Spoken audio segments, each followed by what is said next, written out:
Juday, ano lang, parikol naman yung sinabi mo kanina na yung trauma mo, na yung parang nawawala na yung tenga mo. Ano yung nangyari mo? Ano yun? Sa Canada yun eh. Kasi sa aming tatlo, nung nasa Canada pag nagtatrabaho si Mami, so pinipetition niya kami na maging immigrant. Pero ako lang yung nag-grant kasi ako lang yung underage. Si ate at si kuya, above 18 na sila pareho. So ako lang yung nag-grant. And Mara Clara pa yun. Mara Clara days pa yun yung ginagawa. Wala pa naman ng mga heat-tech before, diba? Mga thermals. Wala pa yun. I was only 13 or 14. And then, bigla akong inabot ng heavy snow doon sa Toronto. Yung pakiramdam ko, akala ko talaga wala na akong tenga. Nasa labas kami ni Mami, nag-grocery kami, naghihintay kami ng bus sa bus station. Eh, syempre ngayon, iba na, di ba? May mga heaters na yung mga waiting sheds. Noon naman wala. At saka hindi ako sanay talaga sa lamig. Lamigin talaga akong takot. Tapos sinabi na ng mami ko sa akin na huwag ka lalabas ng basa ang buhok mo kasi titigas yan pag lumabas. Lumabas ka ng basa ang buhok tapos winter. Eh, lumabas ako katigas. Hindi ako nakinig. Hindi ako naniniwala. Parang malamig lang naman. Hindi naman ang haba ng buhok mo naman, di ba? Oo. Alam mo, true enough. Parang yellow talaga yung buhok ko.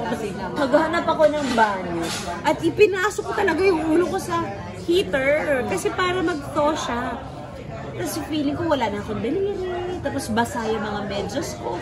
Hindi kasi ako prepared. So parang mula nun, hate na hate ko yung pakiramdam ng nilalamig. Parang feeling ko lalagnatin ako, tatrangkasuhin ako. Kaya ko yung pumunta ng mga ski resorts kasi wala namang actual na snow na bumabasa. At saka alam ko namang most of that are fake snow. This is a totally different story. And it's set in Canada kung saan nagsimula ang trauma ko. So parang hindi mo parang napakalaking senyales to ni Lord na parang, oh ito na anak, you're praying for some challenge na ma-face mo tong fear mo and ma-challenge ka sa acting ability mo. And ano ba yung gusto mong regalo ngayong 37 years ka na sa industriya? Ito o pelikula na isinulat ng national artist na si Ricky Lee na naset sa Toronto, Canada kung saan nagtrabaho ang nanay ko at kung saan nagsimula ang trauma ko. At yung takot ko na mahiwalay ako sa pamilya ko at sa mga anak ko. Kung baga nasa isang project lang siya. Nag-align. Diba? Parang yung sagot ko na lang talaga yung hinihintay. Kung ano ba, ang tagal ko siya pinag-isipan. Ang dami ko ng signs na hiningi. At lahat ng signs, every single day, binibigay ni Lord. Be it a double rainbow, be it 3 butterflies. Ganun ka-specific yung mga Ganun hiningi mo. ka-specific. And lahat yun binibigay niya the next day. After I pray. Before I sleep. So parang, eto na to, anak. Ano pa bang sign ang gusto mo? Gusto mo bang magpakita pa ako sa harap mo? Parang hindi naman, God. Time to conquer your fear na. Okay na po, naintindihan ko na. So, I have my husband's hindi blessing eh. Mas yung support. Malaking factor sa akin yung inspiration na nakukuha ko from Ryan and yung support na nakukuha ko kay Ryan. Nakakatawa actually sinabi. Sabi niya, bakit? Bakit ka takot sa lamig? Sabi ko, di ka pala ba yung jacket mo? Oo nga naman. Yan lang. May point na naman. Pwede na. Kasi ngayon may ganun na.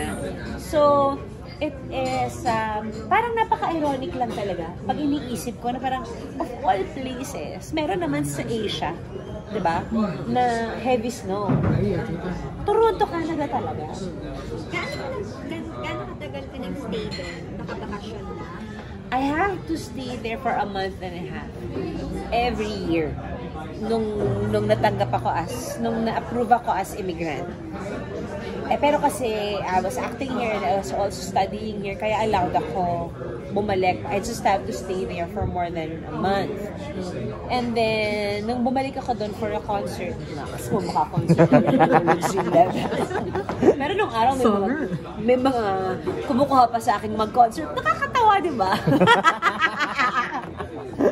So yun, nasilap na yung status ko. And I had to be honest, I was working already in the Philippines and pinapili ako kung i-maintain ko ba yung immigrant status ko or i-waive ko siya. So I have to choose already, right then and there na i-waive, i-surrender ko na yung pagiging immigrant ko. But according according to the consul, the immigrant officer, ay pwede ko naman siyang i-appeal sa court anytime.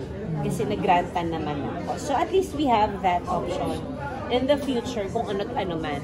Kasi valid naman yung reason ko na, in Tagalog, kasi po, mas maganda yung trabaho ko sa Pilipinas. Diba? So, gets naman ni Kuya Consul. Juday, sabi mo kasi kanina parang yung project na lang yung ikaw na ipipili. Pero open ka ba na magawa ng cameo? Depende. Para sa mga series, lalo na for Kapamilya Network, Batang Quiapo, example. Oo naman, nag-cameo naman ako sa Provinciano. Wala naman akong problema sa mga ganun, lalo na kung halibawang very important yung magiging cameo, yung role ng cameo na yun. Of course. Kung mga isa, tatlo o ilang araw lang naman na shoot, wala namang problema. I am not naman saying na I'm gonna retire from acting forever. I'm just saying na yung mga ganito kalalaking projects like a series and a movie overlapping, parang hindi ko na siya gagawin. Kasi sa tunay na salita, yung katawang lupa, hindi na kaya ng youth. Yung ganon. So parang, syempre, para maibigay mo yung best mo sa bawat project, kailangan buo ka. Ay, hindi ko lang na-foresee na mag-overlap yung series dito sa movie. Pero papanindigan ko to, pinag-desisyonan ko to. So, iraraos ko to. Hindi wala akong producers na papahayain. Kailangan bitbitin ko tong desisyon kong to. True to my word, and I love this project so much, and itatawid ko to. Kahit na abutin akong, dalhin ako sa AR, tatapusin ko to. Yes po. Yung saan siya magka-college? Abroad ba? Papayagan yung Actually, ngayon, iniintay na lang niya kung saan siya pumasa. So, nag-apply siya sa ilang universities, hindi pa lang namin nakukuha yung resulta. She has plans of studying abroad, pero ang ano nga namin sa kanya is, experience mo muna yung dito. Kasi most of her high school life, pandemya eh. So, hindi rin siya nagkaroon talaga ng experience to go out and, have that normalcy of being with friends or being independent and those stuff. So, parang, in reality, kung sa ibang bansa man siya mag-aral, kailangan buo siya bilang tao. Yung pagiging independent niya, pagiging responsible niya, sa lahat ng paraan, hindi lang dahil, hindi pwedeng trip mo lang mag-aral sa ibang bansa, okay, go. We have to prepare our children for their decisions. And pag ready na sila, they go. Pero sabi namin, ang suggestion namin is, you try it here first. And from here, start building your independence, your responsibility, start building your personality. Kasi nakakatakot din. Baka hindi naman ako makatulog gabi-gabi knowing na may barilan sa Amerika. May lindol sa ganito. Panginoong Sus Mariosa, Diyos ko naman. Diba? Parang hindi worth it yung mga ganyang bagay. Pero pinaghahandaan namin. Alam mo, bilang magulang, hindi mo naman may aalis na at some point, you'd have to understand and to accept that your kids would want to experience the world on their own. And it's something na medyo ang hirap tanggapin pala talaga. Yung debo nga lang, parang hindi na ako makalulok eh. Yung ngayon ba kaya na aalis siya ng pamamahay namin. Pero, parang mas leaning towards siya doon sa mag-aaral muna siya dito. So, Juday, new series? Ilalabas, i-stream siya, digital, or anong plan? Yun ang hindi ko talaga alam. Kasi, nung pre-present siya sa amin, parang the platform has not yet been decided. Ang decided lang is kung ano yung gagawin at kung ano yung character. Pero open naman sila and they were very honest enough in saying na yung platform will vary. Depende kung saan siya pwede ilabas. Kasama mo ba rito si Mr. Edo Manzano? Yes, kami ang magkakasama. Si Edu, RK Bagache, Gina Lohar. Kami ang magkakasama. Juday, I'm not sure kung pwede mo siyang sagutin, pero ito ba yung Sagutin ko na lang kung sumagot na si Direk Eric. Okay. Para lang safe. Okay. Ayoko naman din pati kayo madami pa sa mga kung ano man yung dapat at hindi namin pwedeng sagutin. Pero yun sa ABS. Hindi, it's not ABS. It's not ABS. Kumbaga, paano ko ba ito sasagutin? It's not under ABS-CBN, it's under reality films. And at the same time, wala akong contract with ABS as of now. But then again, I called up Tita Cory para ipaalam sa kanya at magsabi lang na I'm gonna make a series outside ABS-CBN. So, pinaalam ko ng maayos. Kasi parang alam mo yung pakiramdam na wala man akong existing contract with ABS. Yung pakiramdam ko lang na parang namimendeho ako ng asawa. Yung ganun. Kasi all my life, I've been doing all my teleseries with ABS-CBN. So, ito yung first time na gagawa ko ng hindi under sa kanila. So parang feeling ko lang medyo nagigilty ako. So kailangan kong sabihin. Is there any possibility to work with GMA? May mga offer din ba to transfer? Wala ako. May mga nag-i-inquire. May mga nag-i-inquire, pero syempre, I have to, kailangan ko muna kasing kamaduhin kung ano ba talagang kaya ng powers ko. At saka more than anything, it's my deep relationship with ABS. Kung ano man yung meron ako with ABS, I value and treasure that. So, if and ever na magkaroon man ng offer with GMA, from GMA, I'd still have to communicate that with ABS. Kasi they're working naman na together, diba? They're also working with TV5. So, wala akong nakikitang problema. If in case dumating yung point na may ganong offer from other networks. Bukas naman ang pangkalahatan sa akin, which is a good thing. Ano man ang nangyari, nakakatuwa di ba? Wala nang network war. Oo, wala nang network war. We're all working together. But then again, the respect, I still give it to ABS-CBN because sa kanila ako lumaki, sa kanila ako nagsimula. Personal choice mo na wala akong kontrata kahit kanino at bakit? Personal choice, yes. Well, actually, nung nag-expire yung contract ko with ABS, it's something na hindi naman ako masyadong, parang okay lang. Parang okay lang kasi parang kailangan ko rin naman ng chance na ipahinga yung utak ko. Parang kailangan kong ipahinga yung palagi kang wala kang chance humindi. Or actually, hindi naman. Okay, erase mo na. With ABS naman, I have a very honest relationship and open relationship with them when it comes to teleseries or any projects na inihahatag nila sa akin. Nung natapos yung contract ko with them, nagkataon naman that's when I was doing Star, wala lang akong contract with ABS. Then pandemic hit. Then they gave me paano kita mapasasalamatan, which I am so grateful considering na wala akong contract yet ako yung kinonsider nilang host. Parang no-brainer ang relationship ko with ABS. Yes, may mga misunderstandings kami along the way that na hindi naman naiiwasan. And I think we all learn from these things. Yung ngayon lang, siguro sa estado ko ngayon bilang nanay, bilang asawa, at bilang ako mismo as a person, kontento ako sa kung saan man ako ngayon nandoon. I am not asking for more. I am not asking for less. I am settled where I am. And gusto ko lang na mas hawak ko yung mga proyektong ginagawa ko, na ako yung nasusunod. Hindi dahil nagpapakadiva ako, kundi dahil yun lang talaga yung kaya ng powers ko. So from here on, ganyan na lang, per project na lang? Yes, yes. That I could say, pwede ko sabihin na yes, per project basis. Ako ngayon, bumabase kasi dumidepende siya na talaga sa energy ko. Kasi 80% of my energy, I give it to my family. And I love doing my job as a mom and as a wife.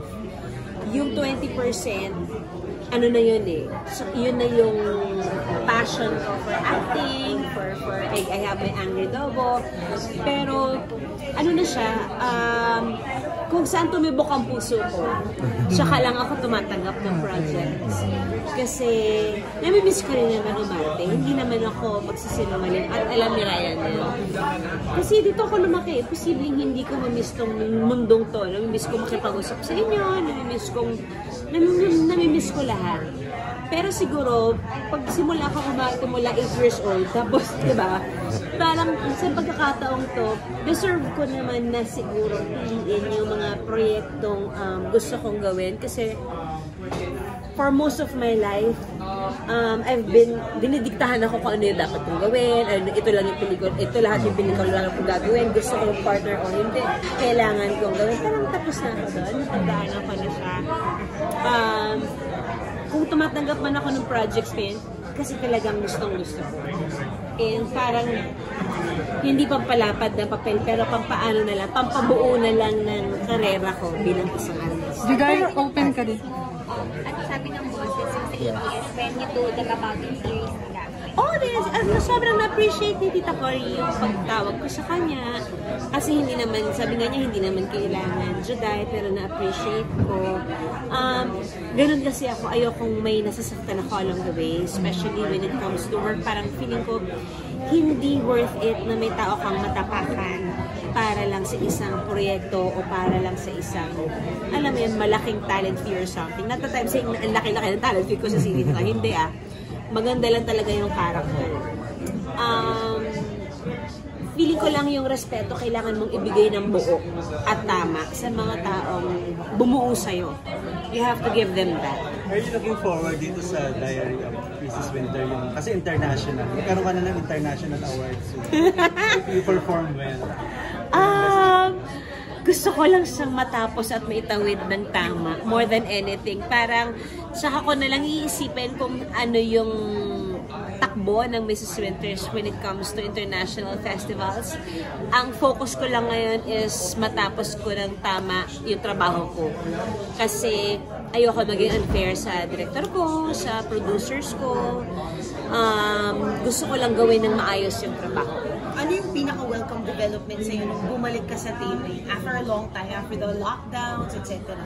Alam mo, ang refreshing lang nung fact na you are actually seeing very familiar faces. It's nice to work with veteran people and at the same time, parang mix siya ng mga bagong mukha.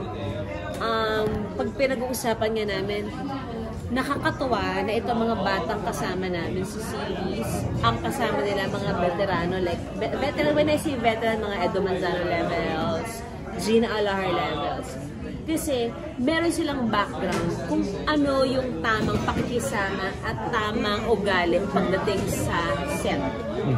Na on time ka dapat, ready ka dapat sa linya mo, huwag kang magpahintay, huwag kang magpakadiva. Be a happy camper. Maging Girl Scout or Boy Scout ka sa set. I mean, ganun kasi ako lumaki. That's why I love this world so much. And kaya ko ring hingin sa production na magpapahinga muna ako. Because I've always been professional naman when it comes to my work. So, siguro ngayon, you know, I'm maganda na sa simula pa lang magtanim ka na ng magandang buto.